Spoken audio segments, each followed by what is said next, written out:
Good morning again.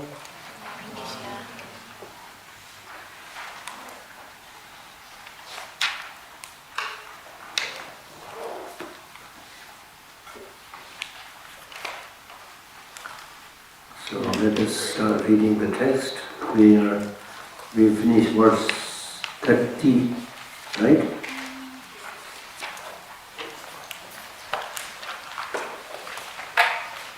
Is it 29 we finished?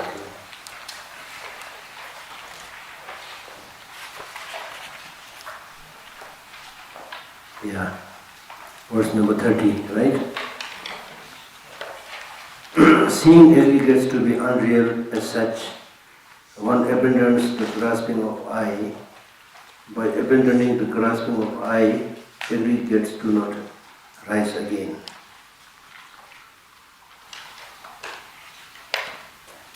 As discussed earlier in the preceding verses, that the aggregates arise due to grasping to the self, to the I. And this grasping to the self is false, because the I does not have inherent independent existence.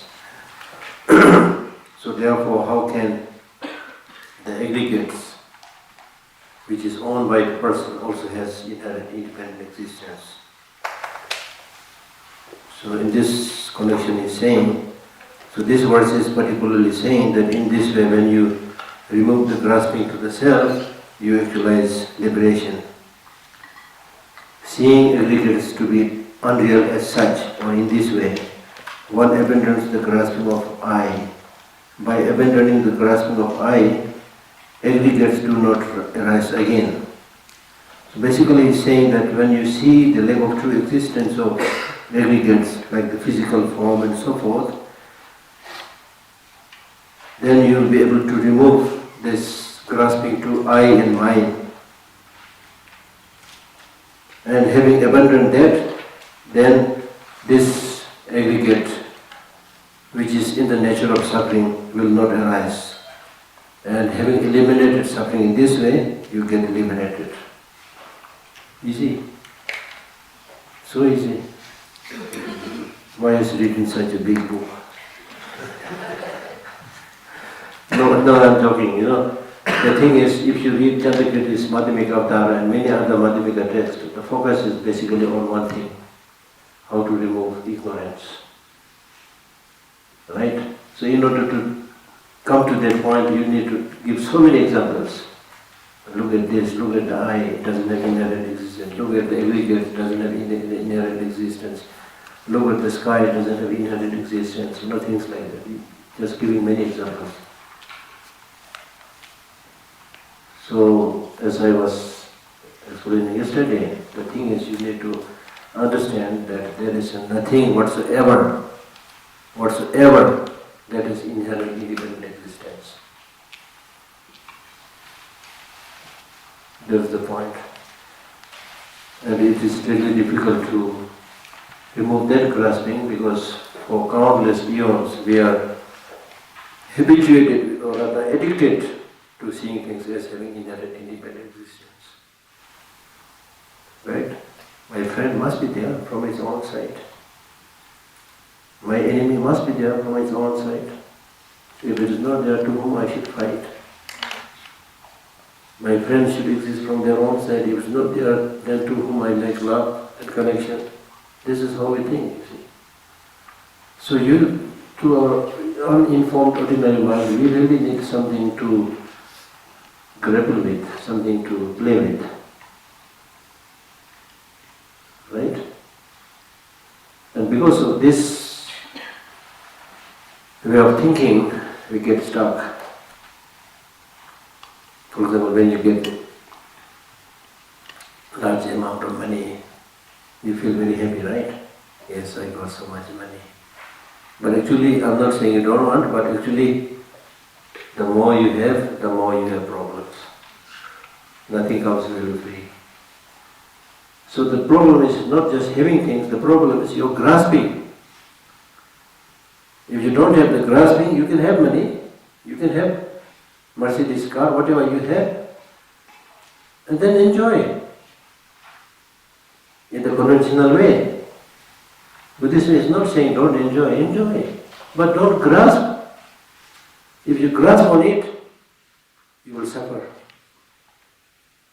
So if you let go of things, if it comes, okay, wonderful, I got it. But your mind is prepared, okay, I got it today, but tomorrow it will be gone. They're really like dream. Day before yesterday, two of my cousins came to briefly see me.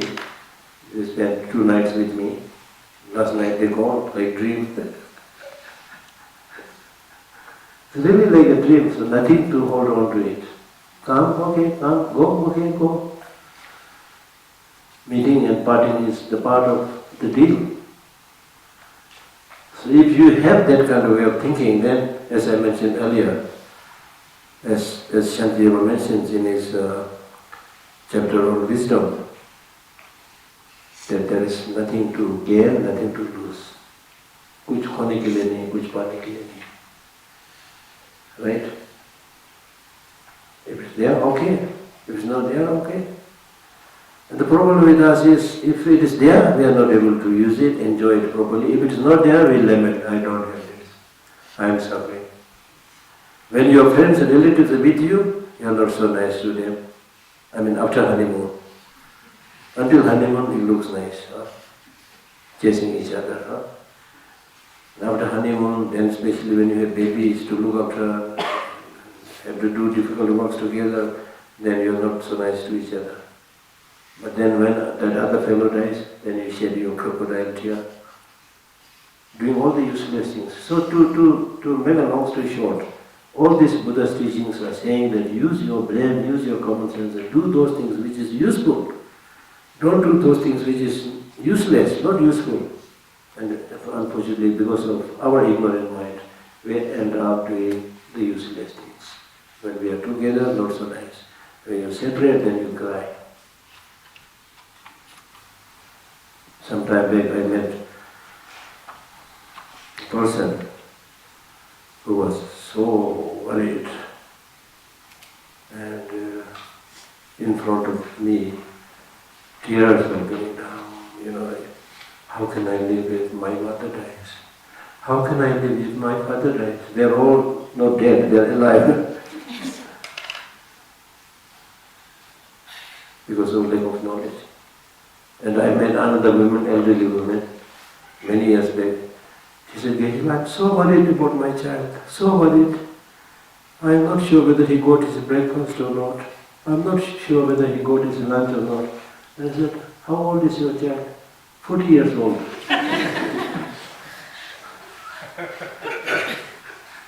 So it's like unnecessary, really.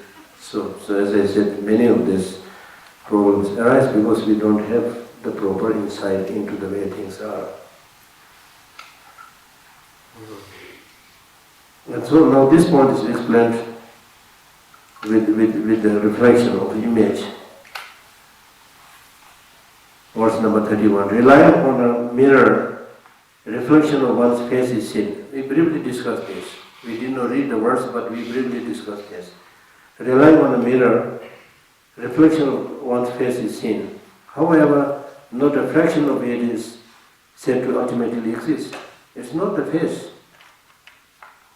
Real face is not there in the mirror. Right?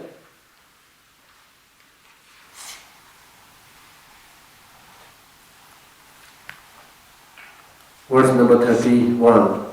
Likewise, relying on aggregates, one apprehends the grasping of eye, yet like a reflection of one's face, none of them ultimately exist.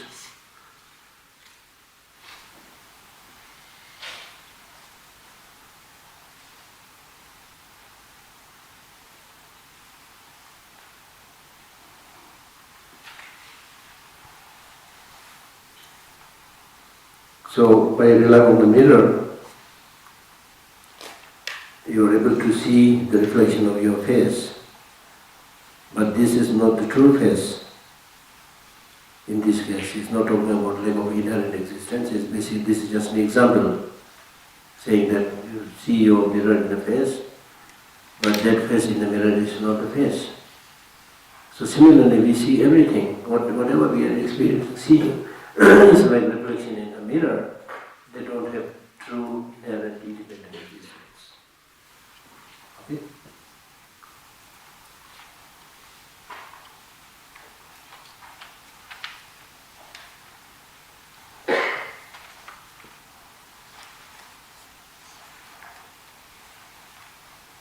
So just as the reflection of the face that you see in the mirror does not have even a part of the real face,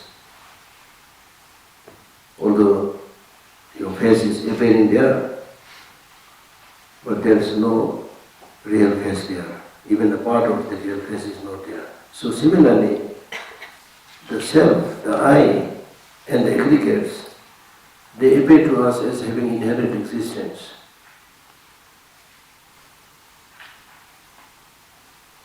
And when they appear to you as having inherent existence, you see the whole thing, not just a part of it, the whole thing as having inherent existence.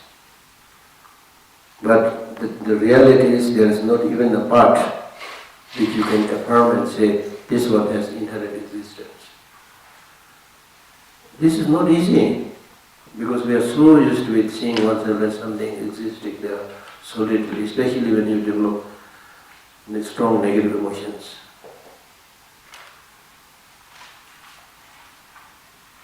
Therefore, seeing things as having inherent independent existence is the source of development of attachment, development of anger and hatred. Because when you see something beautiful, you not only see it beautiful, but you see it as 100% beautiful. Wow! This woman is so beautiful. Wow, this car is so nice. 100%. You see? But it is true, 100% nice, good, permanent? No.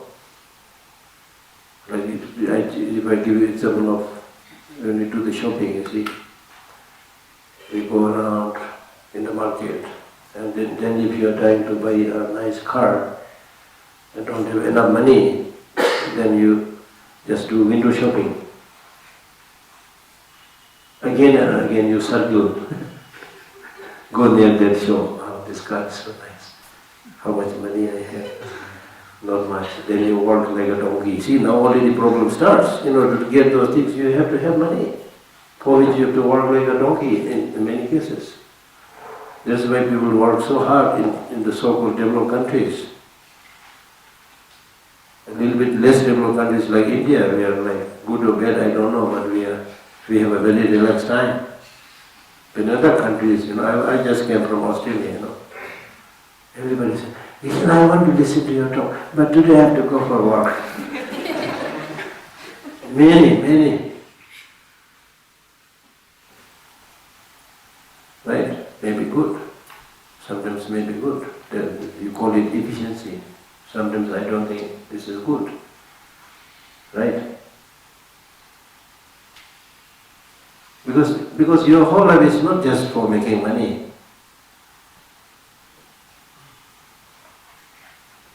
So if it is possible, people should work, let us say, 4 hours a day, and then the rest of the time do some creative activities, use human brain, things like that. Now there's no time. After you finish your work, you're almost like a dead person ready to fall on the bed. Right? So I don't know which one is the right one. So then we very, very proudly call the so-called development. See how well developed this country. So nice, so clean. Yeah, true. Outside it's very clean, yes. Inside, the mental garbage, same. In many cases worse. And it is because of this unceasing problems are there, both in the so-called developed countries and the so-called not developed countries. Problems are always there. Right? We are not machine. And then they look at the so-called development, which we highly talk about. That development is material development. And that material development I think I already mentioned, has to come from external material sources. Water, air, forest, mineral resources. So these external mineral resources have limitation. So how can you make unlimited progress from limited resources? You will only end up completely destroying the resources, which is already happening now. Many places are like becoming desert. Right? So this unchecked greed, the unchecked greed. And what is greed? To be very strict, some thinkers, they say, if you have anything which you don't need, and you're still keeping, then that is stolen thing, kind of stolen. This is a little bit, maybe extreme, but something like that, Something like that. So there's no limit to greed. How much is how much? How much you really need? If you are getting like 20,000 Indian rupees or dollars in a month, in the initial stage you are happy, then after a while you say, I need a raise. Then make it 30. After a while you say, everything is now becoming expensive, please raise it 40, 50, There's no limit. Right? So the point that I'm making is, much of the problem that we are experiencing today is a clear indication of starvation of human mind. That's a very important point that I'm trying to share with you. Most of the problem, difficulties, lack of harmonies, because of starvation of human mind. We give nothing to the mind. For the body we give something, at least. Maybe not good, but still at least we are giving something. For the mind, nothing, almost nothing.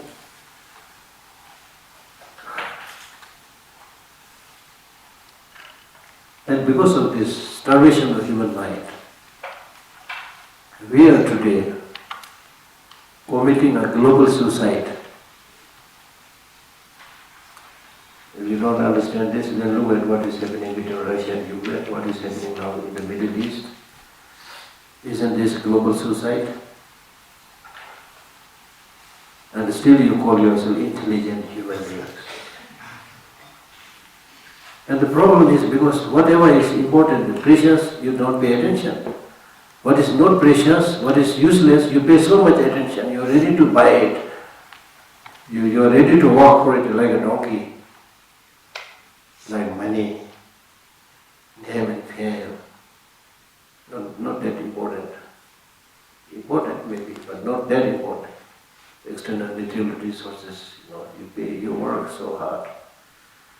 But actually what is really, really good, you don't have to buy it, you have to earn it by practicing. Like air is free, the most important thing. Right? Free, compassion free, love free.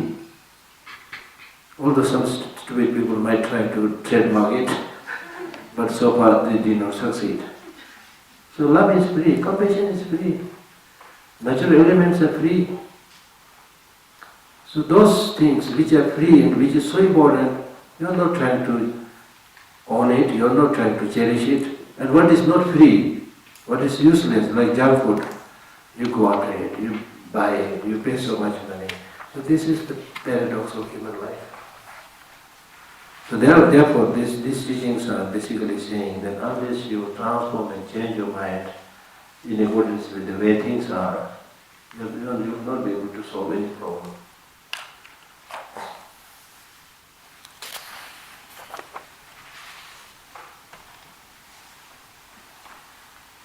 Verse number 32. Likewise, relying on aggregates, one apprehends the grasping of eye, yet, like a reflection of one's face, none of them ultimately exists. So meaning that without relying on the mirror, the reflection of your face will not be there. Similarly, without relying on the physical aggregates, like for example, you develop this sense of I by observing your body, that's what he's saying. Because body is something that you see, physical aggregate, feeling, recognition, consciousness. In relation to this, you develop the sense of I. Right? So, when you realize, the problem is not only you develop the sense of I in relation to these psychophysical aggregates, but you tend to see the psychophysical aggregates as having inherent existence. Thereby you develop a sense of I, which you also think has inherent independent existence. That is what he's saying. But if you look at carefully the basis, the psychophysical aggregates,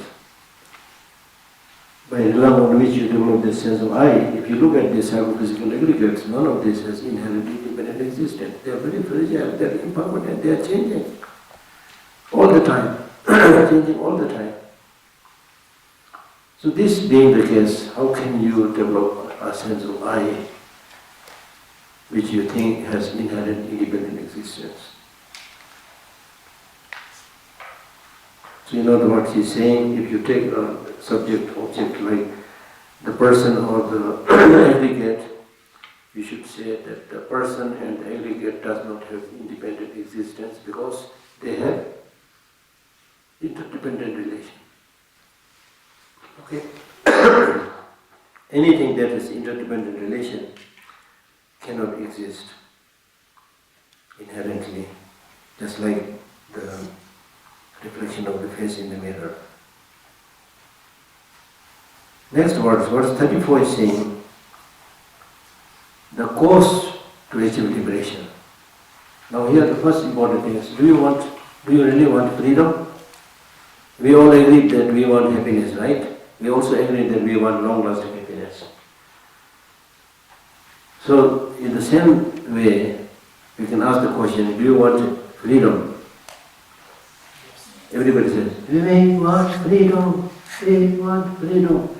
That's a different kind of freedom. But here when we talk about freedom, you may get your freedom from your enemy, but still you are not free because you are under the subjugation of ignorance and negative emotions. So here in this case we are talking about getting freedom from the real source of the problem, ignorance. You see, when you are ruled by ignorance, when you are ruled by anger, when you are ruled by jealousy, when you are ruled by attachment, you can never be free. For example, if you have strong attachment to something, a person or object, to something, then in order to get it, in order to own it, you lose your freedom. Right? And then finally, for example, if you, let us say, you own that, you are able to buy that Mercedes car, or you are able to marry that beautiful woman or handsome man, you thought, okay, now I'm really happy. But how long that happiness lasts?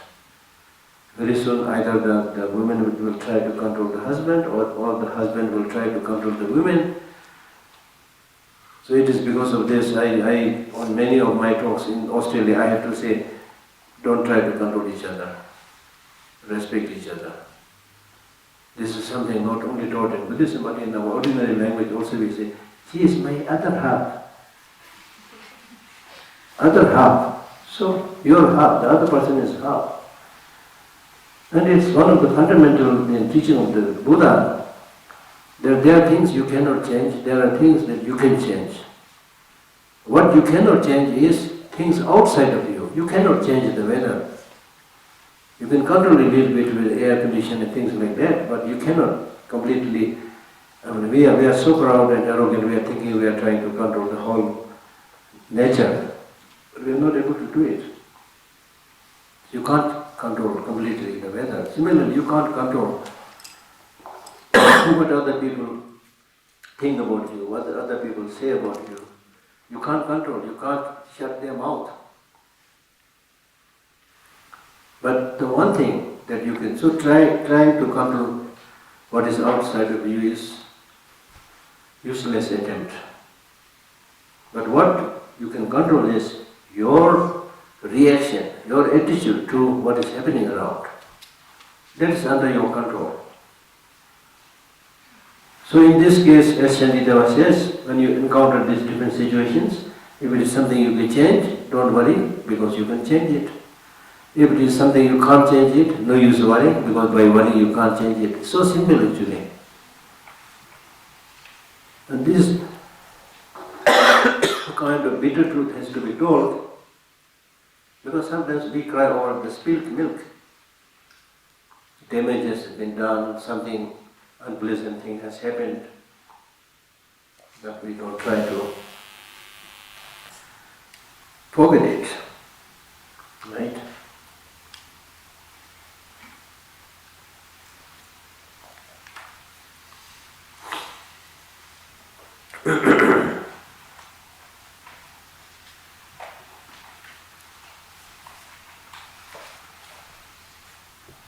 So the next verse 34 says, when the exalted Ananda, having comprehended meaning such as this, and attained the divine Dharma vision, he revealed this to the bhikshus. That means Ananda, Arya Ananda, when he understood the actual meaning of Shunyata, when he has seen emptiness directly, then he had shown it to others. He had to repeatedly teach it, not just one time. So based on that, it is said that the other bhikshus who had listened to Ananda, they also actualized nirvana, liberation. And the next verse number 35 is saying that, but both in the case of bondage or samsara and also in the case of liberation, none of this has inherent existence. Liberation is very important, but don't think that liberation has inherent existence. This needs to be told, because when we say that things do not exist inherently or empty of independent existence, then we tend to think emptiness itself must exist inherently.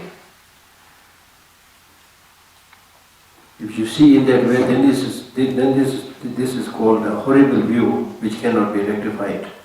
It is just like medicine becoming poison. Okay?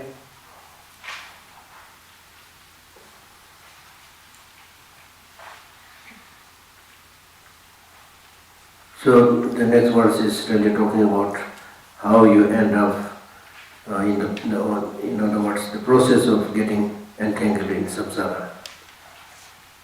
How you get entangled in samsara.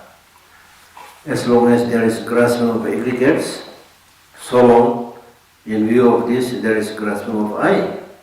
Now you know this well. When there is grasping of I, then there are actions. When you have this development of grasping of I, then this is ignorance. Based on this ignorance, you end up doing different things. So the things that you do also contaminated, wherefrom in turn ensure rebirth. So grasping to I, grasping to negative emotions, due to grasping to I, negative emotions arise.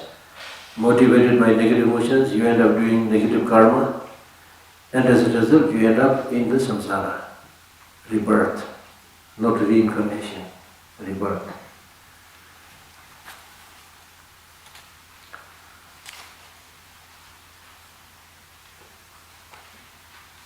So this verse is really talking about identifying the root cause of samsara. The root cause of samsara is grasping to aggregates and grasping to I. And then based on that, you continue to circle in the samsara. Verse number 36. Through the three phases of cycle of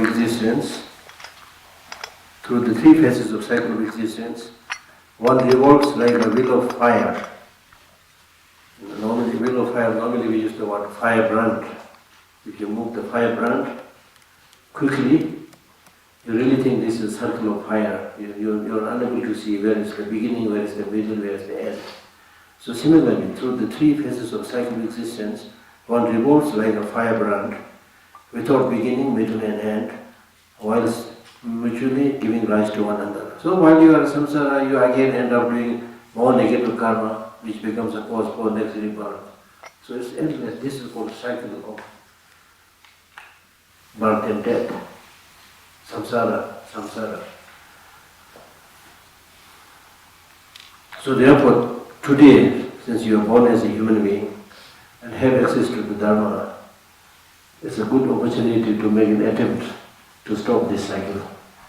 In order to stop this cycle, you need to first of all stop the source, ignorance. When you stop, at least reduce ignorance, most of the negative emotions are reduced, most of the negative karmas are reduced. To start with, that you can do. And then completely uprooting ignorance, of course, will take a long time, it's not that easy. So when you do Dharma practice, you need to plan in such a way that you start that practice right now, and then develop certain motivations and prayers, so that you are able to continue the same practice in the next life also. Then from life after life, you become better and better and better. Then become, arhat, or achieve liberation or enlightenment. So don't think it is impossible. The word impossible is found in the dictionary of fools.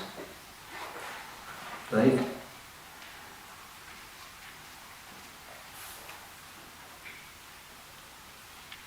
The next verse number 37 is saying, okay, if this is the case, then how can I come out of samsara?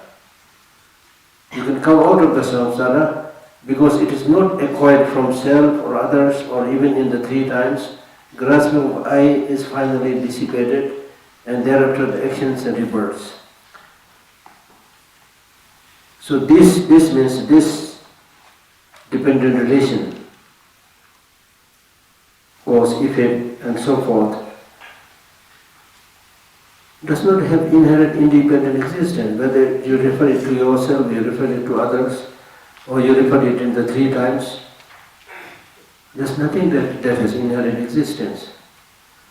And when you understand this meaning and internalize it, and then the grasping to self comes to an end, and then the contaminated karma and rebirth also comes to an end.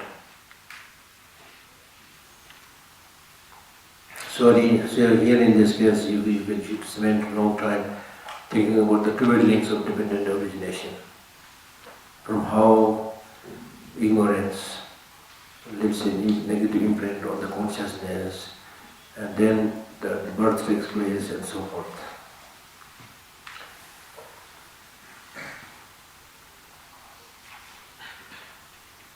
Verse number 38.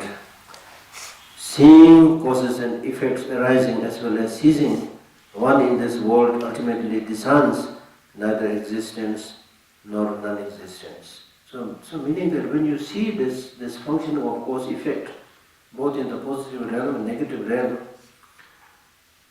then you are able to see, there is neither existence, means existence is there, but there is neither independently existing phenomena, nor total non-existence.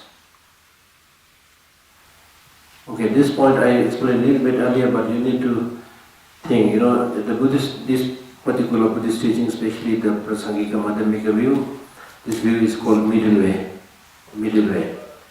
You avoid both the extremes of permanence and extremes of nihilism. Now, extremes of permanence means when you see things not only existing, but existing independently, that's called extreme of permanence. You fall into the extreme of permanence. Now, when we say that things do not exist independently, then you end up saying, okay, if things do not exist independently, they should not exist at all. Then they fall into nihilism. So you need to avoid these two things. So therefore he's saying that when you see this dependent relation, functioning of the dependent relation, you are able to see things coming, things going. So conventionally things are functioning. So that means they do not have inherent independent existence. That means it's not the case they do not exist at all, because they are functioning. If they don't exist at all, they cannot function. If they exist independently, also cannot function.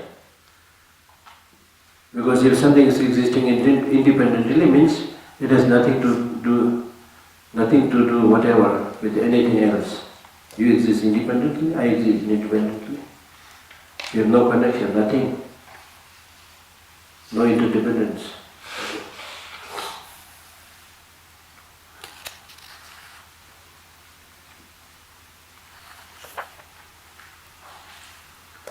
Next verse number 39.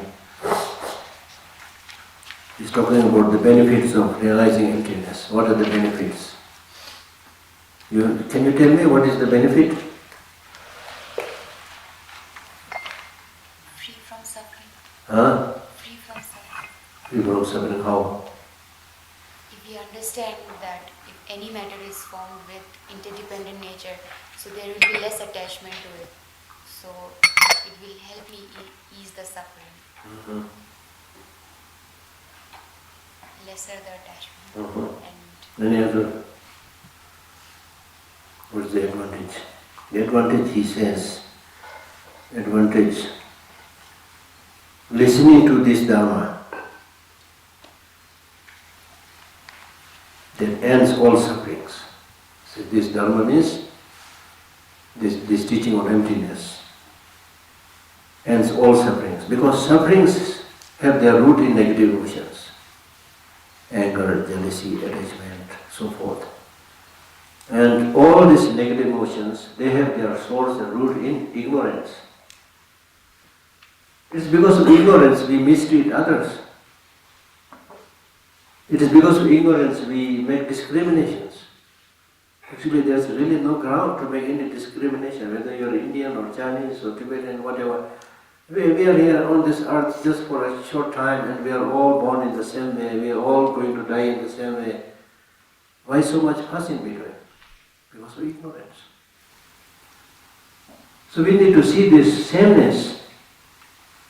And one very convincing thing is that to prove this sameness is, I always tell people, what is the first thing that the child does after the birth? Huh? Crying. Crying, right? It is not that the Indian children cry, Tibetan children laugh. It's not like that. It's not that the Chinese children cry and the American children laugh. Is that so? Whether you are born in a rich family, a poor family, the first thing that the child does after the birth is cry, right? Same. We are all same exactly. And by crying, what do you think the child is asking? Do you think the child is asking for a lengthy discourse on Buddhism? No. This is the thing, see? The child is, I'm 100% sure, not asking for a lengthy teaching on Buddhism or Judaism or Christianity or any other religion. The child is simply asking for somebody's care, somebody's kindness, somebody's love. And I emphasize the point that love also unconditional love, because the child has nothing to give back. The child has nothing. No money, forget about money. No clothes, forget about speaking many languages, don't speak even one language. The one language the child is crying. Nothing to give back. So the child is not only looking for love, but unconditional love. We need to remember this, how we started our life. And later on when we grow up and it's our time to get married, then we show some kind of love to your parents, relatives, brothers, sisters, boyfriend, girlfriend. That love is not unconditioned. Business love. And I've seen this in my own life. And there may be some people who you may be a little bit helping all the time. They hardly remember that help. If you refuse to help them or do something a little bit that is distasteful to them, they part their ways, they go away. I've seen many people like that. I used to feel shocked, oh this man, he doesn't remember what he did last time. Just with this small thing is just turning away and going away. Now I am not shocked. I understand they are all helpless. They are only looking for something to get, nothing else. This is human tendency, don't get shocked. It will happen with you also. Right? So we forget that unconditional love. We go for business love. I will love you so long as you love me. That's business.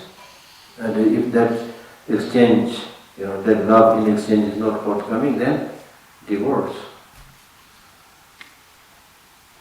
Even with relatives, friends, that's happening. Even with parents and children, when the children are young, then the parents of course show a lot of love. But when the child grow up, many of them not necessarily look up to their parents. The best they can do is send some money, but they don't really care much. This is karma sachi. This is the bitter truth. So therefore, one that will help you is your inner resources. If you have the right way of thinking, how to deal with changing situations, not expecting too much from others, then you will be okay all the time. Especially when you grow old, I was listening because I'm getting old. I was, watching some wisdoms, how to deal with old age. They were saying in old age there are few rules, never depend on anybody. It's almost like opposite, In old age it looks like you have to depend on others, but this wisdom says no, never. You should plan it in such a way that you don't have to depend on others. Because those on which you depend, instead of helping you, they might take advantage of you, see. So there are so many things like that. So whatever be the case, unless you take care of yourself, nobody can take care of you. I'm telling you. Geshe Lhakdor ji ने ऐसा बोला सुन के इधर भी दिमाग में रखना तो पता चलेगा बाद में. Once I was visiting Canada many years back, and they arranged my stay in British Columbia University in Vancouver. So I ended up staying there for 1 month, always having breakfast with the international students, And they don't dare to approach me because I'm the only, extraterrestrial animal there in the environment.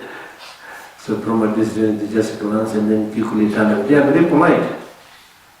So I also did not show special interest to make connection with anybody. I had my business to deal with. So around the end of my term there, few students ventured out, took courage to approach me. Said, "Is it possible that some of us are interested about you? Is it possible that you give a short talk?" I said, "Of course." And on the day when the time for giving the talk came, you know what topic I choose? I said, topic of my talk is shock therapy. Shock therapy. Meaning that what I'm going to tell you will be shocking right now, but if you understand this in the long run, they will be therapeutic. Because right now you are young, you are only thinking about fun, I'll finish my study, go with my girlfriend, go with my boyfriend, then buy a nice house, then have children, all these good things. And life is not simple, not straightforward. There will be suffering, there will be putting, there will be crying, there will be fighting, all those things are there. Prepare for all this. Right? So these teachings also, not many people like to listen to such teaching. It's all telling about suffering, nothing exists independently, inherently, And some people, because of their lack of knowledge, they even go to the extent of saying, Buddhism is very pessimistic. Not thinking about the Four Noble teaching or the Four Noble Truth. The Four Noble Truth teaching, not talking about only suffering, it says suffering has cause. Happiness is cause. There is suffering, there is a cause, so you can remove the cause, and you find the cause for happiness, you get happiness, you get liberated. So people don't listen to the whole teaching, they only say, they don't want to hear about these different explanations of empowerment and suffering. They only want to, listen good things, how good you are, how beautiful your cloth is, Right? Amen. So therefore, as I mentioned earlier, suffering is introduction to happiness. Sometimes I prefer using the word challenge than suffering. If you never experience any challenge in your life, you will never grow. It's by grappling or it's by struggling with challenges, without running away from the challenges. If you really go and stare at the face of that suffering, that challenge, suffering, many of the so-called sufferings are not even suffering, it's your mind making it up. When you really look at it, go there, it's not that awful. You're able to solve it. So like a coward, we get defeated before going into the battlefield. Right? So it's important to go into the battlefield of lived human experiences. Then you can learn so many things. Right?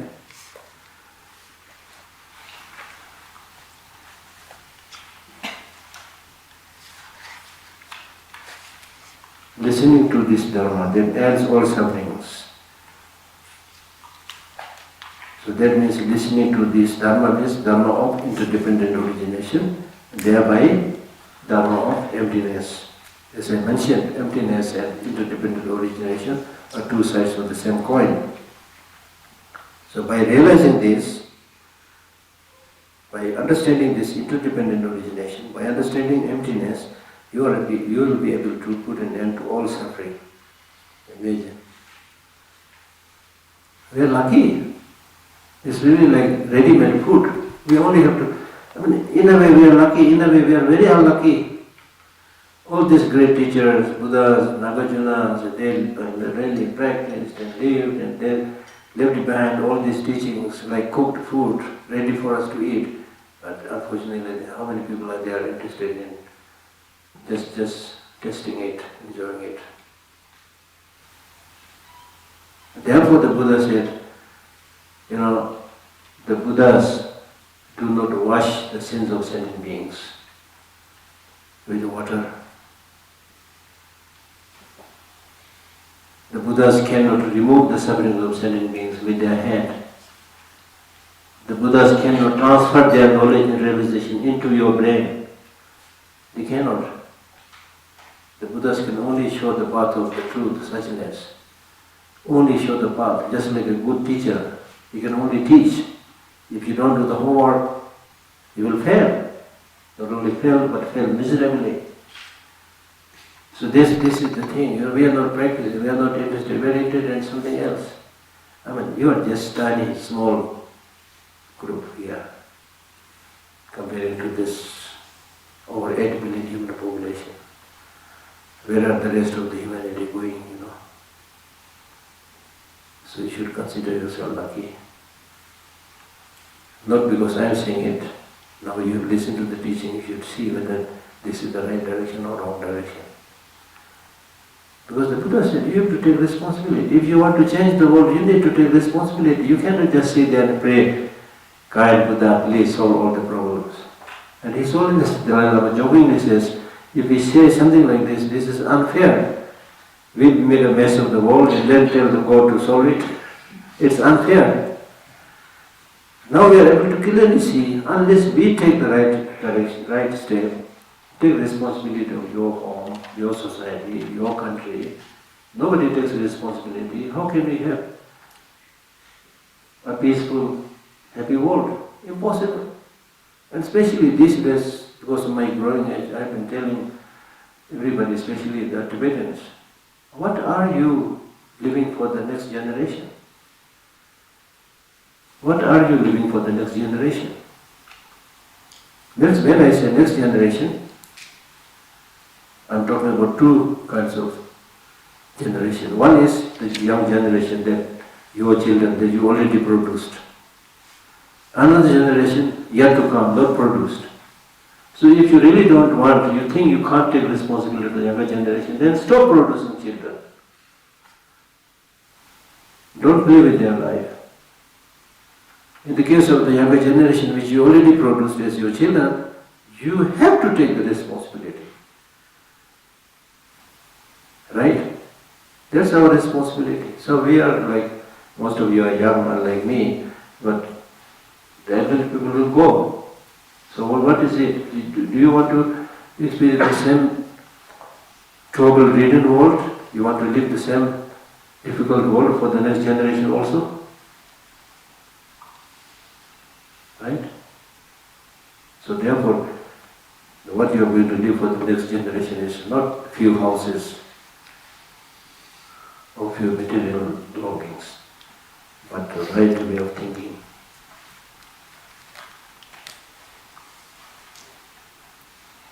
Listening to this Dharma that ends all sufferings. If one develops unreasonable fear, see, this is our situation. In the areas where we should have fear, we don't have fear. In the areas where we should not have fear, we have fear. So when you hear about emptiness, you fear. When you instead you say, oh, everything is inherently, independently, you will never become old, you are permanent, you are happy. When I ask you to achieve liberation in enlightenment, you say, oh, it's so difficult. Isn't the world already not so difficult? Right? And we love samsara, honestly speaking, we love samsara. Because we are familiar with whatever it is, problematic or something, we are familiar. We only want to, just like a pig. The pig, what do you call it, pig sty or pig sty? Pig-sty, where the pigs live. The pigs see pig-sty as a palace.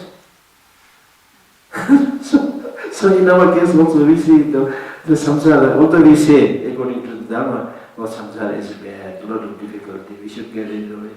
But while saying that, we all fear death, right? When you fear death, it means you want to live. Live where? In the samsara. So you're basically saying it's okay. Instead of going into this unknown world, I'm okay with the samsara. Right? So that's what he's saying. Listen, if one develops unreasonable fear towards what is not frightening, interconnected reality is not frightening. Ultimate nature of all phenomena is not frightening. Such fear arises only through utter lack of knowledge. I have given you the example of the coil of rope, taking it as a snake, unnecessary fear.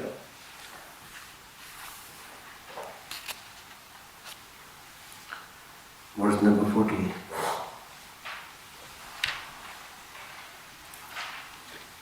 Verse number 20 is basically saying,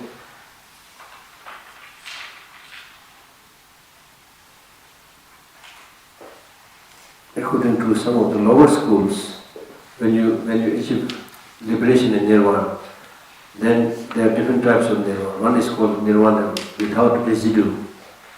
One is called nirvana with residue. Nirvana without residue means it is said that all your psychophysical aggregates will disappear. Right? So here it is saying that at the time when you achieve that nirvana with a non-residue, and during that time when the grasping to self or seeing things as having inherent existence finishes, don't develop fear. Don't develop fear. When in nirvana all this ceases, that means psychophysical aggregate will cease, you fear not. Yet when there is a non-existence explained here, why then do you fear? So this is actually a thesis of some of the lower Buddhist schools.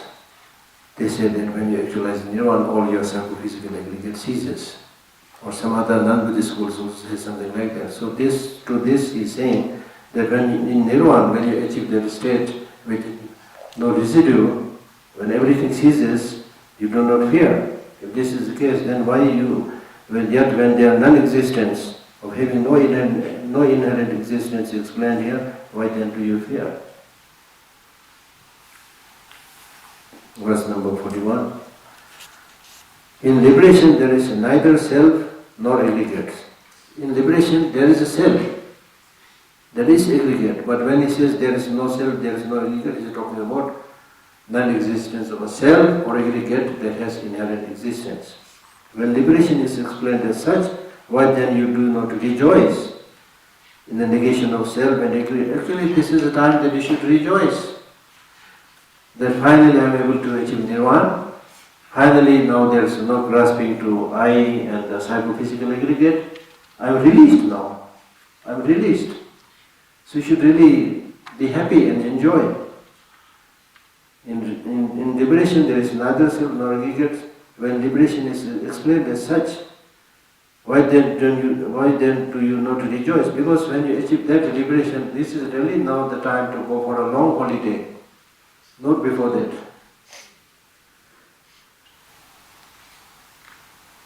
Because then you can really enjoy. None of this, negative emotions are there.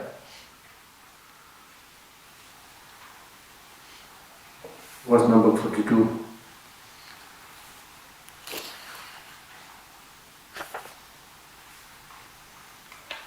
Now when we talk about liberation, some people might ask the question, some people might think that liberation means a particular place, a material place. So this is objected by saying,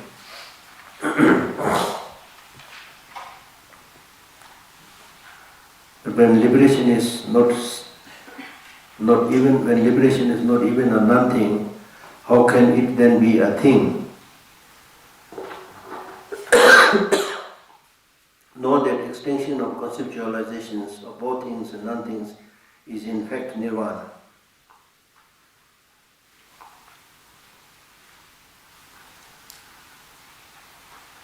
Meaning that state of nirvana or transcendence of suffering is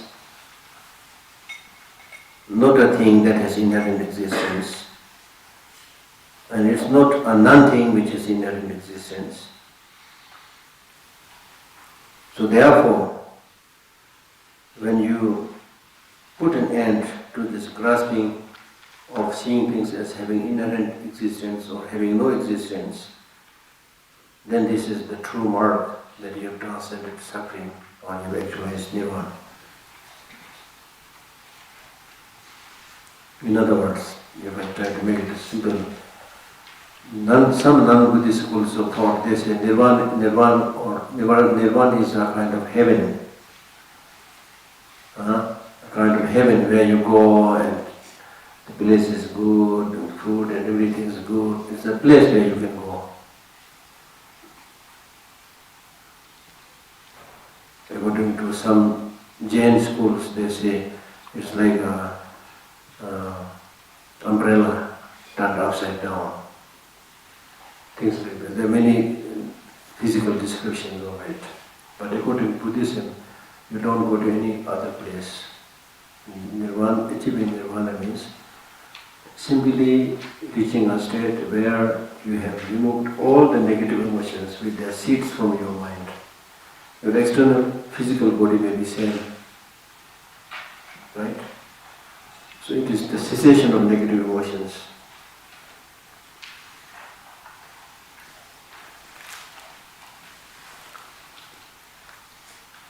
The next verse is giving an explanation about the difference between wrong view and correct view.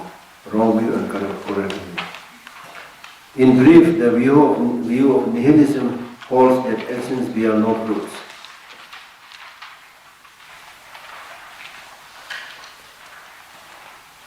Being non-virtuous and leading to bad rebirth, it is called the false view. The false view means the view of nihilism, where they say if things do not exist inherently, they should not exist at all. Therefore nihilism.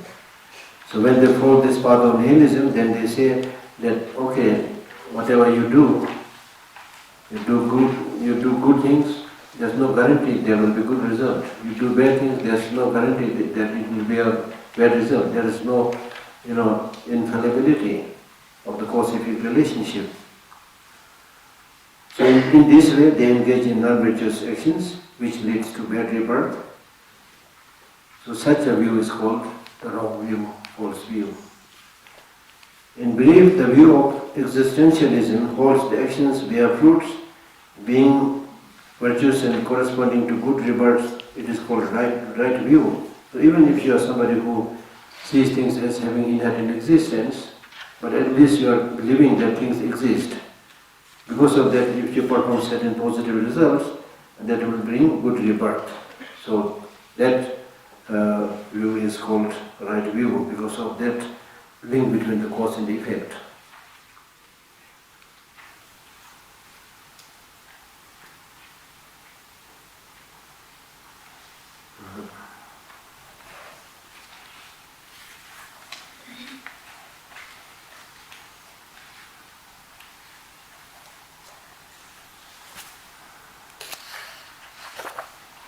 Verse 45.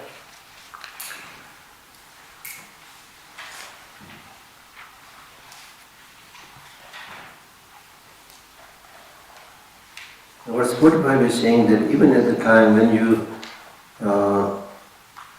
even if you have the body with you, if you remove that grasping of self from your mind, you can achieve liberation. So he's saying that not only it is possible to remove self-grasping when there is no residue of the psychophysical aggregate, but you can also achieve such cessation of true grasping even when you have the psychophysical aggregate.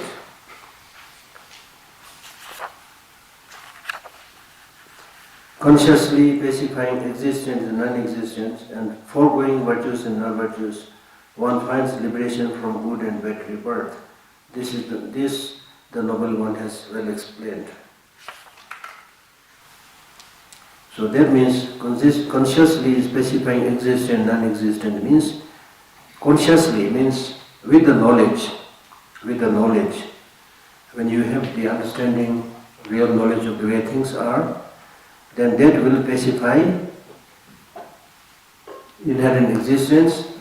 Consciously pacifying existence means when you have consciously means when you have the knowledge of the realization of the way things are, then it will pacify inherent existence and total non-existence. And because of this understanding, you are able to transcend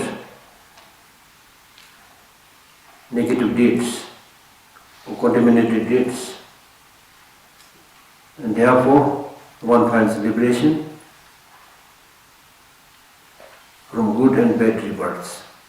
Good and bad rebirth means even in samsara, like the birth of a human being is a good rebirth, but that doesn't mean you are not in samsara, you are in samsara.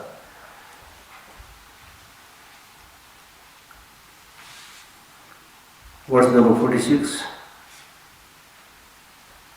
Verse number 46 is basically explaining that whatever phenomena it is basically free from the two extremes. So first he explains about in the case of cause and effect, they are free from the two extremes. Verse 46, seeing production as having causes, one cause beyond nihilism. Seeing cessation as having causes, one no longer asserts existentialism.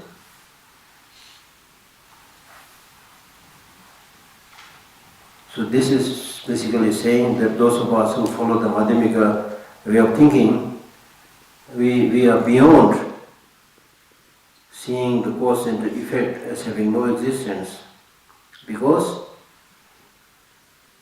we are able to clearly see the arisal of suffering, and we are able to clearly see the causes of self-grasping. Seeing production as having causes, one goes beyond illusion. And seeing cessation, for example, the cessation of suffering, and the cessation of suffering possible because of understanding of the true path. That the true path is the cause for cessation of suffering.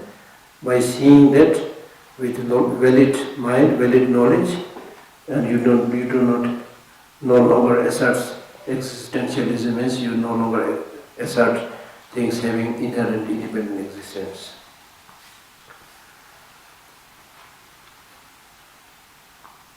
And the next is again negating or repudiating inherent existence. Something formally or simultaneously produced is not a cause, and ultimately there is no cause, because such production is not known either conventionally or ultimately. So it's basically saying, in the true sense of the term, there is no cause which has inherent existence, because you don't see such a cause which is there before the fruit, or together with the fruit, or being produced later. So basically saying, if things have inherent existence, it cannot produce any cause, as I mentioned earlier. It is as it is. Yeah. Yeah, static. Because if it has inherent existence, you cannot say it can be for the fruit and produced it. It is static. And it will be there when the fruit is also there. Normally, the cause produces the fruit. When the fruit is produced, the cause disappears. But if it has inherent existence, it will always be there.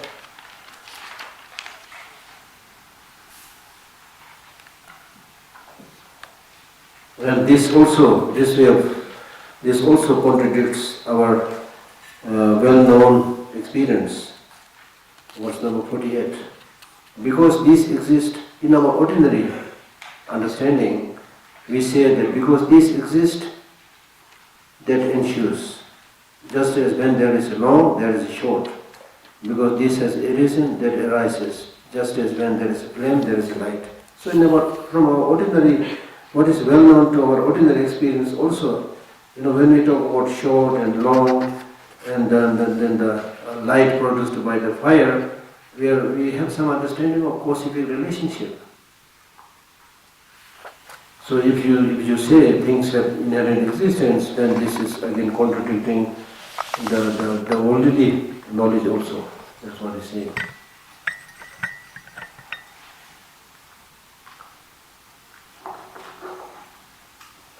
In other words, what he's saying is that the so-called long and short, they are relative, interdependent. But light and flame are not. Hmm? But light and flame are not interdependent. Hmm? Light and flame, they are not interdependent. Light and flame. Good. In that verse. There is a flame. When there is a flame, there is a light. But a light isn't necessarily, they don't always go together. But light is result of flame. Light is dependent on the flame.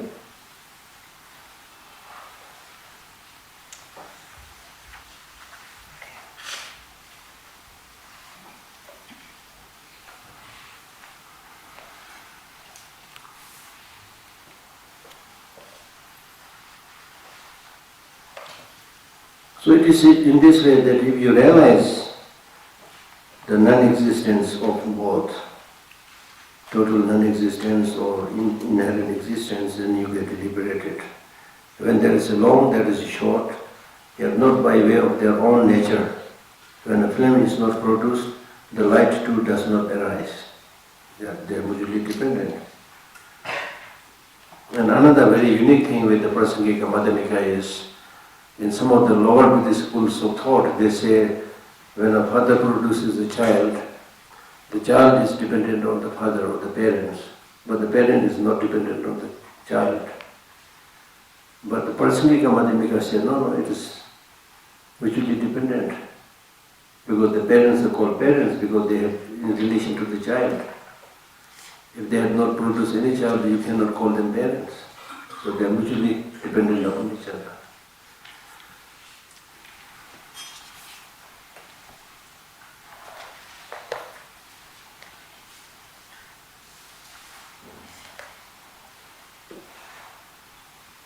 Seeing effects arising from causes, one considers the world as arising through fabrications. One thus does not assert non-existence. Right? So having no inherent existence does not mean they are not existent. They arise like a rainbow. Through fabrication means through your conceptual thoughts. Things arise through how you designate things. Seeing effects arising from causes, one considers the world as arising through fabrications. One thus does not assert non-existence. So the cause, effect, relationship, so forth are understood through mental designations. Right? So therefore, they are dependent on the mind that gives the designation. Therefore, they don't have inherent existence. Verse number 51. Refuting whatever arises through fabrications to be existing reality. One does not assert existence, not rely on duality, one finds liberation. Refuting whatever arises through fabrication to be existing reality.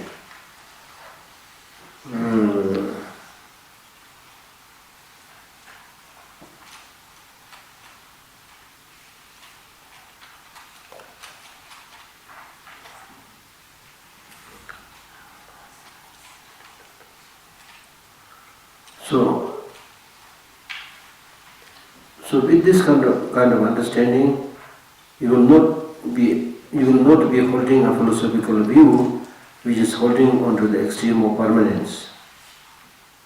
So here what is refuted is cause and effect, cause and fruits are not there in the ultimate sense.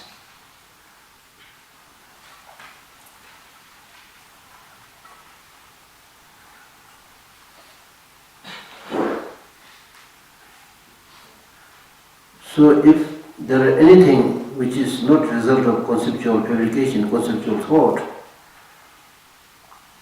and instead accepting things as having inherent existence, then you fall into the extreme of permanence.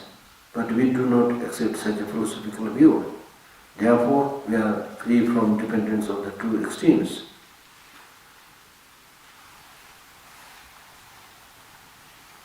Next is an example.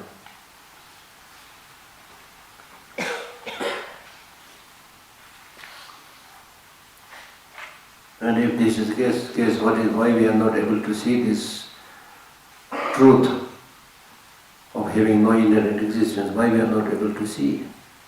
So this is answered by an example, by saying that an object seen from afar is seen clearer by those nearby. So if mirage were water, why is it not seen by those nearby? I mean, in our ordinary case also, if an object is seen from afar, if that object that you thought you have seen from a distance, if it is really there, then you should be able to see it when you come closer to that object. But by going closer to the object, if you are not able to see it, it means it is not there. Like mirage.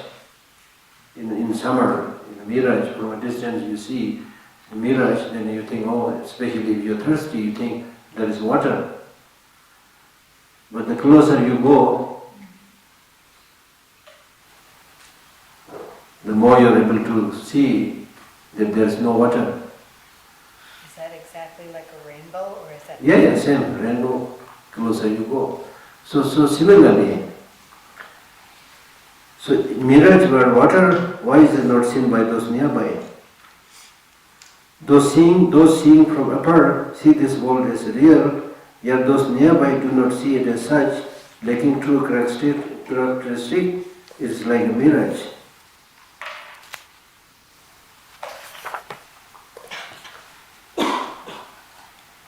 So verse number 53 is saying that ordinary individuals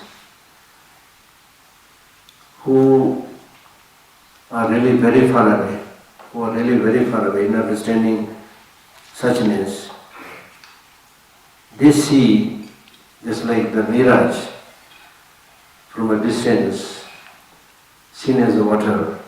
So similarly, those of us, ordinary individuals who are very far from realization of emptiness, we see things as having inherent existence. But if that is true, then he's saying, go closer, analyze it. And we did this already. I have asked you the question whether things exist. You said yes. Do things exist dependently, independently? You did some thinking, you said they all exist dependently, right? So even just by doing a little mental exercise, you are able to see things exist dependently. Now if you think more about it, go deeper into it, then you will be able to see it clearly. So right now we are not able to see it because we are like that person, very far away from the mirage. So we thought there is water. My thirst will be quenched by that water, but when you go closer, you will not get it.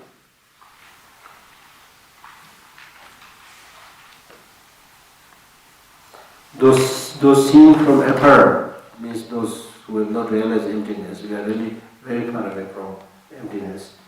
See this world as real means see this world as having inherent existence.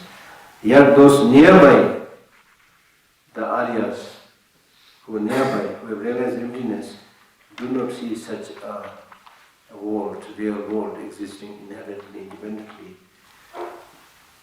Lacking true existence, it is like a mirage. So the true nature of the world is really like a mirage. It doesn't have any characteristics of having an independent, inherent existence. Yeah. Verse 54.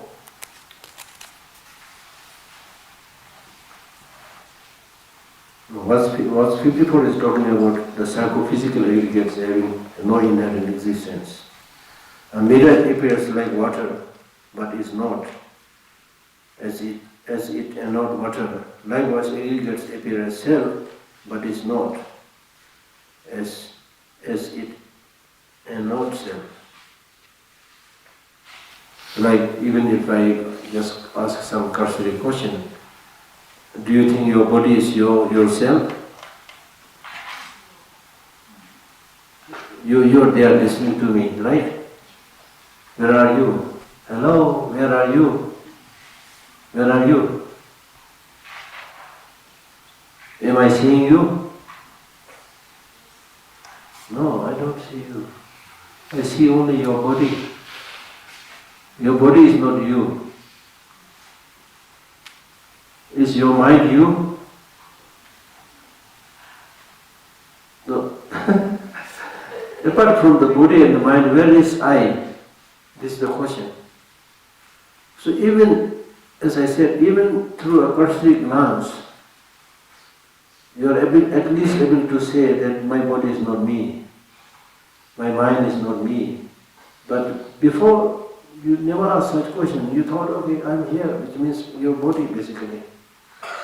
At the most your mind, But now, it's clear that your body is not you, your mind is not you. So where is this thing called I? Your body is not you because in our ordinary common languages also say, my hand is sick today. My hand. Meaning that hand is something that belonging to you. You are not the hand. Similarly, my mind, my body. So body and mind is what belongs to you. And you are not the body, you are not the mind. So where are you? That's what I'm saying. Hello, where are you? Where are you?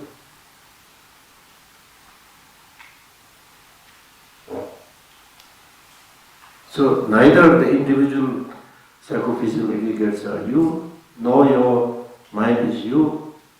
know the combination of both the body and mind is you.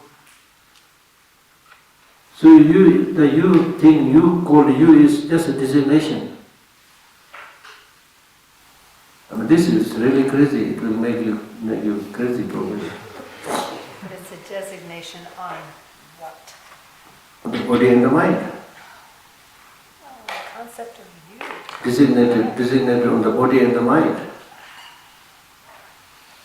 I mean, this is just an example. It's not only with I, anything, as I mentioned earlier. I mean, it's mesmerizing how things function, is it really? If I try to give another example from perhaps almost like from scientific viewpoint, this body that I see from my ordinary eye, my eye doesn't have the capacity to penetrate deep into the details of the physical structure of you. So I see, okay, it looks very beautiful, looks very handsome, right? But see at the same object with a microscope, what will you see? What will you see?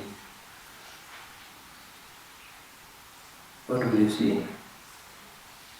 The face which looked nice. It's really frightening. If you look at deeper, it's nothing but bubbling cells, energies, hardly connected to each other. So that will help you understand what this Madhyamika teaching is saying. The question is, how did Buddha and other teachers figure this out? Because through contemplation, this is the greatness of using your mind. They did not use any scientific instrument. Now what is being found through the scientific instrument is told here a long time before. And the Buddha very clearly, in one of the very sutra, he clearly says, the physical form is like a bursting foam on the water. And the feeling is like water bubbles. And your perception and recognition is like illusion. We can actually do very good research on this, both from this Buddhist teaching and the scientific finding, which you can just demonstrate how things are. Now through this scientific demonstration, when you see this almost like the body which is completely in a flux, if you are able to see it, what will happen to you? Will that change your way of thinking to yourself? Will it help you? Will it help you? Or you just get frightened and completely give up?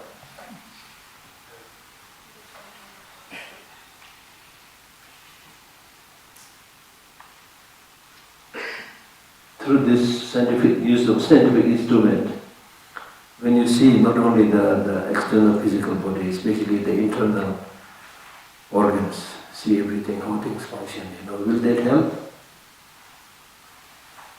Will that help?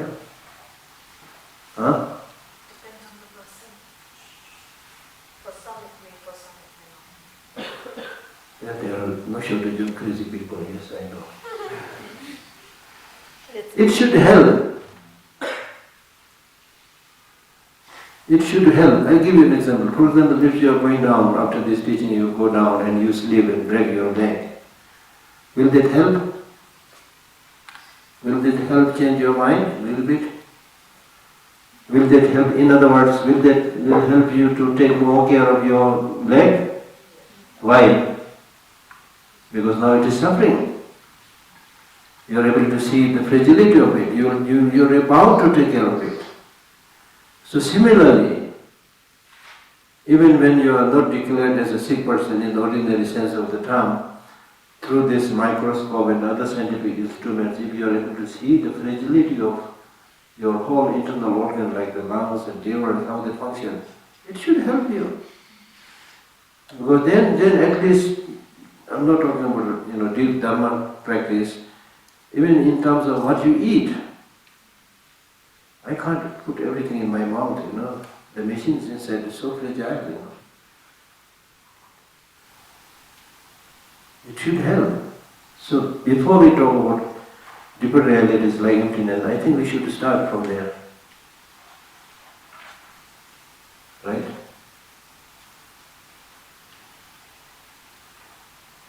So Buddhist teaching is really talking about seeing the things as they are. And we are not able to see things as they are. With our own body also we see only the external body, not so much about the inside. Yesterday I told you, we don't even take care of the brain. Because the brain is something under this, you can't see it, So you take more care of your teeth. Right? You take so much care about your face, right? How many different types of face creams are there today? Only the outside.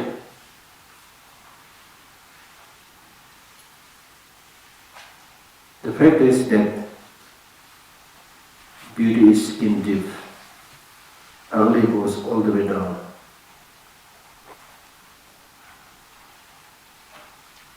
Meaning that you need to understand the whole thing, just not just the surface.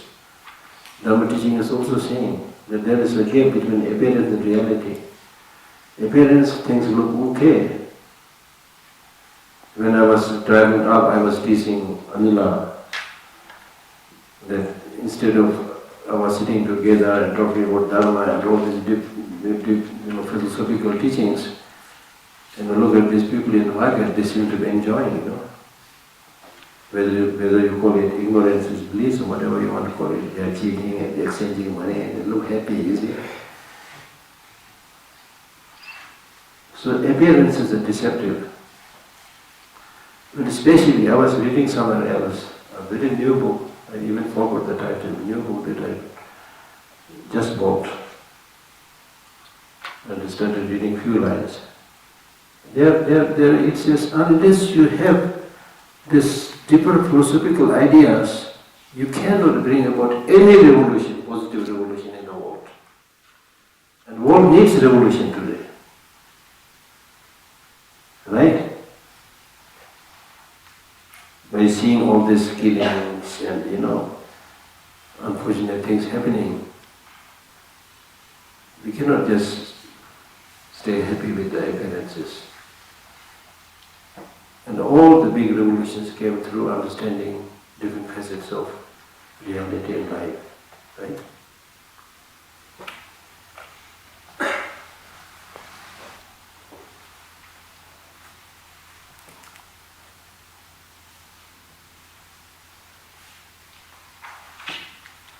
Verse number 54 there. Those seen from afar see this world as real, yet those nearby do not see it as such. 53, that already we read. Then 54. A mirage appears like water, but is not all that I read these words. Because from a distance you thought this mirage is water, thinking that you approach that place, and then after that you're shocked by saying, why the water disappeared? If you get shocked by thinking why the water disappeared, then you are stupid, because right from the beginning there was no water. दूर से देखा, पास में पहुंचा, ये पानी कहाँ चला गया? Where did the water go? Water did not go anywhere. There was no water at all. So those who see mirage as water and then approach it and then get shocked by saying I thought there is water, there is no water, that is stupid. Because you are stupid because you thought there is water and then you thought there is no water now. Similarly, likewise, misconceiving the mirage-like world to be existent or non-existent would be utterly ignorance. With ignorance, one cannot find liberation. So if you either say things exist inherently, or if your things don't exist at all, then this is all because of your ignorance, and if you continue to live with this ignorance, you will never get liberated. So now the main point is, how are you going to do find balancing existence? Existence is there, inherent existence is not there. Right? So emptiness and non-existence and the empty of independent existence are different. Things exist, they do not exist independently.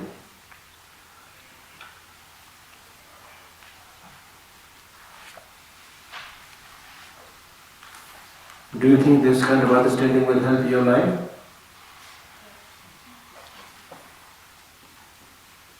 This will really help you, because not only this teaching, but in your life also. हम लोग हिंदी में बोलते हैं ना, मेरे जीवन में बाप रे बाप कितना धोखा खाया. It's a common phrase that we use in our daily life. That in my life, how many times I have cheated? Just the other day, somebody wrote me a long letter about the experience of our life, the tumultuous, as we call it, ups and downs, so many things, grappling with this, that, all kinds of problems. We all have that experience. This is because we thought mirror is water. Right? But at the same time, we are not saying you are there. If you are not there, why we talk about Dharma practice? Right? So therefore, if you see the illusion-like phenomena,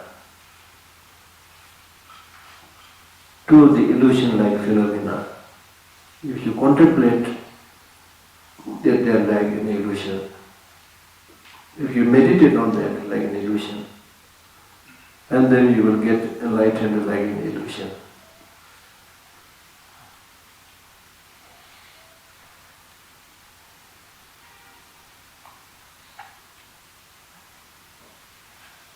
The phenomena, first see all phenomena like a dream or like an illusion. And then reflect on all these phenomena as an illusion. And then meditate on that like an illusion. Then you will get enlightened like an illusion. Do you want enlightenment to be more than just an illusion? Illusion, not in the ordinary sense. Illusion because even the enlightened state doesn't have inherent existence.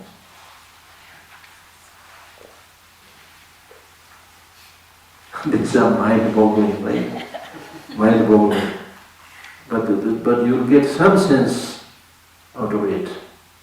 Like, for example, I give you an example. For example, if you are a young man or woman of 30 years old today, now reflect back what you experienced during the last 30 years.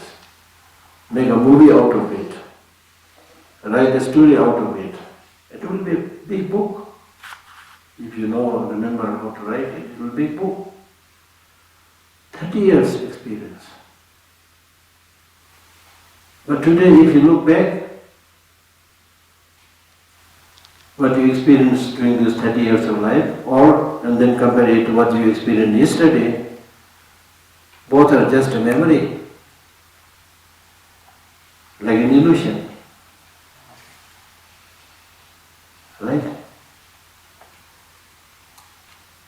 And it is from this illusion-like phenomena you are able to create so many things.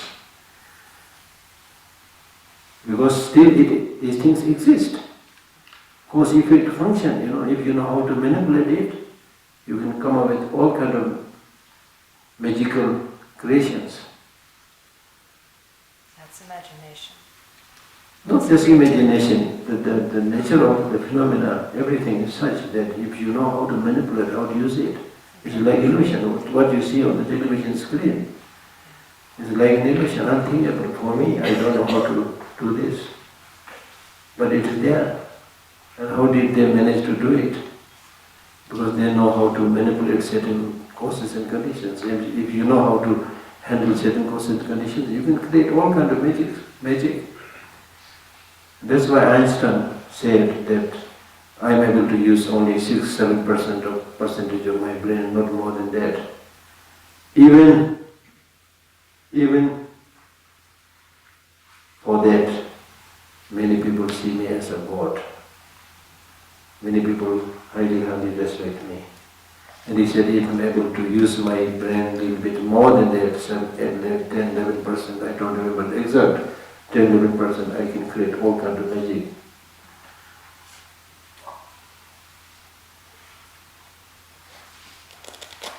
And look at the flowers. Look at the flowers, the color, the delicate leaves, the color, the arrangement of the color, then the flame and all the details there. Who created it?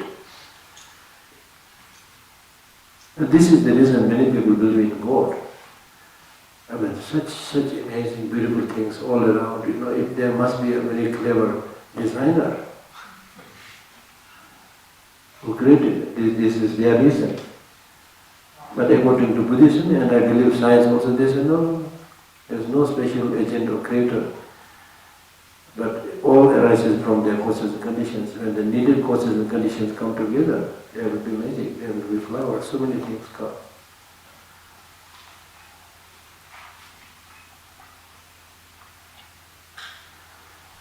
Okay. Some questions? Yes, sir.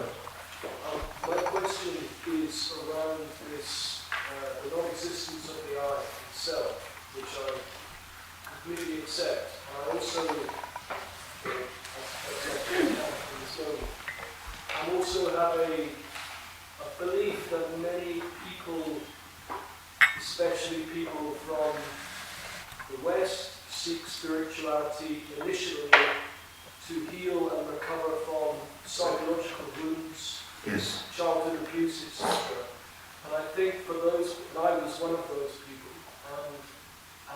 and I think coming from that perspective, where as a child selfhood has not been recognised, personhood has not been recognised, maybe through objectification or lack of care, I think the idea of not having a self can be quite frightening. I think many people are disassociated because of unpleasant feelings in the body, so they go into the mind. And I have a curiosity about how Buddhism might apply to people for whom the idea of being disembodied and not a self is not unfamiliar, it's just not connected to a higher self. Yeah. Yeah, that's why there is a verse by Nagarjuna which says, that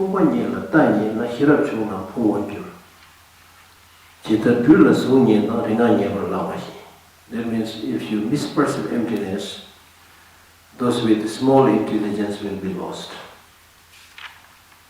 Just like mishandling snake or misreading cigarette mantra. If you don't know how to handle snake, the snake will bite you. So therefore, your question is very valid. Therefore, we always encourage people to teach emptiness, not right away, but teach from interdependent reality. That you are there. We are not saying you are not there. We are only saying you do not exist inherently. Doesn't mean you are not there. You are there. So explain from, because things have dependent origination, therefore there is nothing that has independent existence. So always speak about cause-effect relationship, interdependent origination, so that you will not fall into nihilism. It's very important. So therefore, normally, it is advised not to teach emptiness to anybody who is not ready, And as I yesterday cited this quotation also from Aryadeva, where he says, but the good part is, even if you develop some doubt about emptiness, you are going to collect a lot of merit, by which you are able to cut the root of samsara asunder. So there is this advantage, but you need to be careful. That is why I was emphasizing the point that things exist, although things do not exist independently, things exist. That's the final line. Now even after saying that, things exist, but things exist like an illusion, a mirage, it's not easy for everybody to digest it, We are so used with this concrete, objective existence.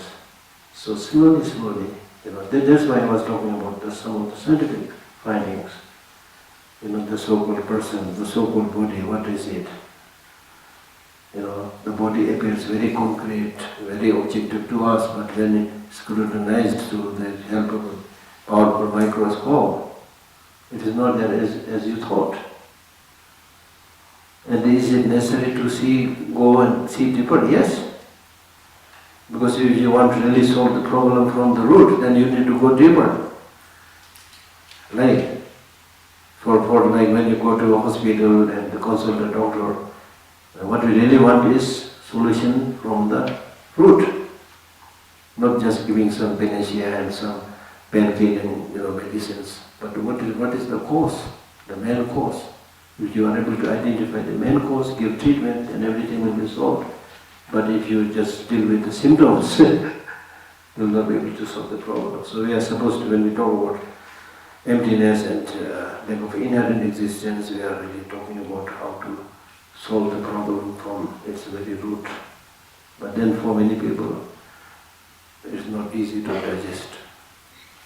But this point has actually perplexed my mind also. Because there is a line in the Buddhist teaching which says that if you really want to study emptiness and get success in it, you need to collect a lot of merit. You should be somebody who is fortunate. If you don't have that fortune, you will not be able to realize it, which looks like true. But then my question is, okay, what about those scientists who are not Buddhist, who explore the way things are? Can they realize emptiness? Do they have to have a lot of collection of merit? This can be answered by saying, yes, even if it is a scientist, he may be somebody who has a lot of collection of merit in the past life. Yeah. Yeah. So, Geshe, I have a genuine question. You have a genuine question? Yes. Are you saying others are? No, sir. I'm joking. No, Geshe. Yeah. But my genuine question might feel silly for you, Geshe, that's why. So you just shared about nirvana, like it is not necessary for us to leave the physical body for the complete cessation of negative emotions and afflictions. My genuine question is that, Geshe, that if it is not necessary to leave the body, and if one is still getting nirvana, then how can we call it permanent or something, Geshe? Is getting enlightened a permanent thing? I got confused here. I mean, and if one example that came here is like if the person is here and he got nirvana, and if he is still in the physical body and he unintentionally he is walking and one ant came inside his feet. So how are we relating this issue? No, as I mentioned, nirvana is a state of mind. State of mind. Even if you physically die, that state of mind continues, therefore it is permanent. Okay? Even after achieving nirvana, if you somehow tramples, you still have this ordinary body and tramples insect and kills it. This is because of the past habit. Doesn't mean you are going to now collect new karma or negative things. It's the past life's habit. It is mentioned in the text that even in the case of arhats, arhat means who have achieved liberation, some of them jump from each other like a monkey because of past life habit. So some of this habit may be there, but you are not going to call it new negative karma. But that is again dependent, Geshe Lhakdor. Yeah. So how can we call it permanent if after attaining also if these things are persistent, like persisting in nature, then Yeah. how do we No, but anything that is permanent doesn't mean that it is independent. Permanent, the nirvana is also designated by the mind. Yes. I'm curious, it may be a bit similar to the previous question. Huh? I can speak louder. Go on, right?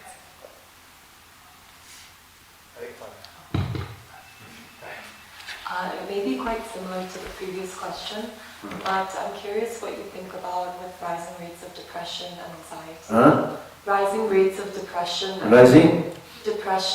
anxiety, how there's kind of like a mental health crisis in many parts of the world. One, I'm quite curious about your opinion about that, and also there's some literature that I have read about how depression could be evolutionarily... How depression could be an evolutionary... Depression. How that could be evolutionarily existing, how it could have existed amongst people from the beginning of time. So I'm wondering how that... Yes, I mentioned yesterday, whatever you're experiencing may have something to do with your genes, which you inherited from parents. Possibilities are there. But generally speaking, anxiety, depression, loneliness, low self-esteem, all this comes because of your attachment, grasping. There is a teaching in one of the texts which the master who wrote this says that since I've completely given up all kind of attachment, I don't even have fear to the death. Meaning that all this fear arises because of attachment, because of fear of losing something, right? And the depression also related to it. When you want something, or your classmates, or your the peers having something, you don't get it, you get depressed.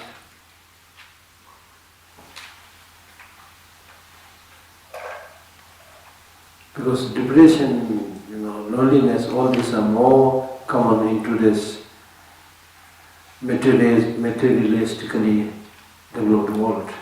Not so much in the ancient times, although people have very less so-called modern facilities, but it looks like, I'm not saying they don't have, it really looks like much less. Then in the case of for example, a very important example that I can give you is in the case of the Tibetan community in exile. So many people have suffered imprisonment, torture, oppression. And some of them have remained in the Chinese prison for 20, 30 years. Recently when I went to Australia, the ex-Tibetan prisoners, most of them are there because the Australian government offered this opportunity to come there for those. So when I was there, I was invited for a dinner by a Vietnamese group, some of which who I know. So one of them, there was a Vietnamese doctor who said, Geshe, you must be having some Tibetans who are suffering from certain trauma. If there is any, then I will try to help them, let me know. Then I said, we have no trauma. Which is not completely true. Tibetans definitely have trauma, but they are not so obvious. If you talk to them in a medical hospital, ask pertinent questions, then the trauma might come up. But it's not so tragic as we see in many places. This is because of the way of thinking, And in fact, there is one monk from Namgyal Monastery who His Holiness knew before, but he remained behind. His Holiness escaped. And this monk remained in Chinese prison for 20 years. Then finally somehow he managed to come to India, and I was also able to help him a little bit, taking him to the hospital, things like that. So his back is his leg is really bad, he walks like this, but always smiling. So one day His Holiness called him and asked him that since you were in the prison for so many years, you must have faced some threat, some risk. Is that so? He said, yes, I faced some really big threat, big risk. Then His Holiness said, must be the risk and threat of your life. He said, no. The risk of forgetting compassion for the Chinese torturers. Imagine, not every Tibetan is like that, but there are many like that. Chinese in prison for 17 years. And when the Chinese prison guards were torturing him, certain occasions he really liked the torture was so intense that he was about to forget compassion for them. Otherwise he was always meditating compassion, I am suffering, yes, okay, but they are doing all these bad things, they are going to experience the negative result. The more concerned about them. It's not just Tibetan thing. You read this book by Yes to Life, Viktor Frankl. Read that book.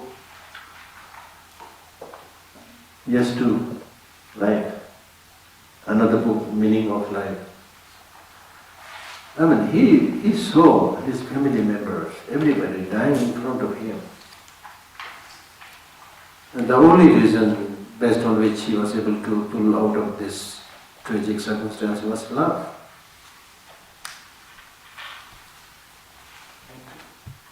So much of the problems that we see in the world today is there's too much temptation to material things, unchecked greed, and short supply of love and compassion.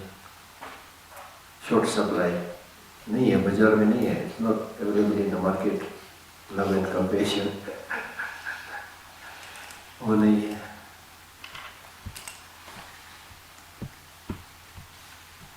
So that's why Tibetans are celebrating this year as the year of compassion. His Holiness the Dalai Lama is now 90. So we are celebrating one whole year called Year of Compassion. Because compassion and love minimizes fault. When you have genuine love, genuine compassion, you see the good things of others, not the bad things. Love minimizes fault. Love is not how many times you touch each other, but how many times you reach each other. These are some of the really important sayings that I memorized. These are not from Buddhism, from other wisdoms also. Love minimizes fault. I think that is in the Buddhist teaching. And love is a quality which the blind can see and the deaf can hear. Amazing, really. Our whole physical structure is based on human affection, human love.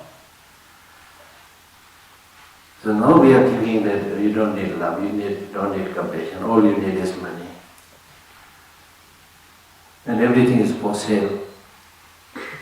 Everything is for sale today, including human values are for sale.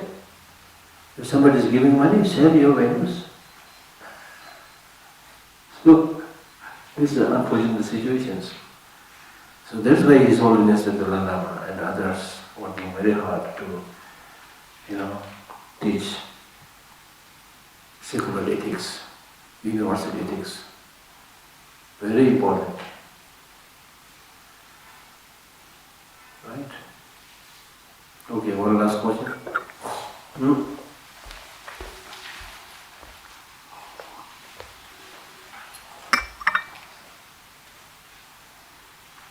Good morning, Geshe. Yeah. My question is that our mind maybe tends to focus more on the negative emotion. Our mind tends to focus more on the negative emotion, Yes. even though we have positive emotions. Even though we have some methods through which we can get rid of the negative emotions, like meditation, and is there any other kind of methods that we can use other than meditation if we are not able to get rid of our negative emotions then to from the meditation? And if are there any possibilities that at a different age people uses different methods of getting rid of negative emotions, and if is there any possibilities in that if I want to get rid of my negative emotion as a student in 20s, then how can I use different methods than meditation and other methods? The style of teaching may be different for younger generation than older generation, but method may be same.